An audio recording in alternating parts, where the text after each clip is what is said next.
crude form of electrical battery may have appeared in the 1st century A.D. In 1938, an Austrian scientist working in Baghdad uncovered a small pottery jar with a copper tube and iron rod running down its middle. Testing showed that the battery did emit small electrical charges, but not enough to provide any real source of power.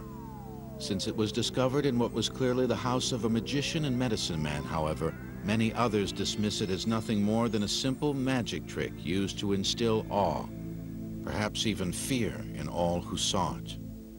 The first authentic battery, as we know it, does not appear until the early 1800s, when Italian inventor Alessandro Volta created the first viable energy storage device.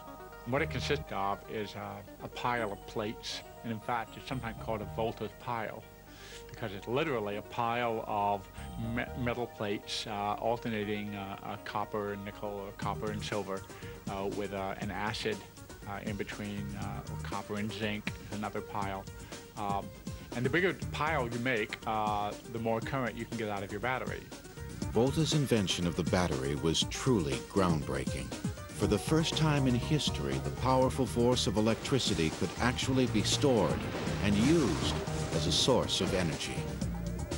In the middle of the 19th century, minor improvements were made to the battery. Now, known as wet cells, they basically consisted of a jar of acid with metal electrodes stuck inside.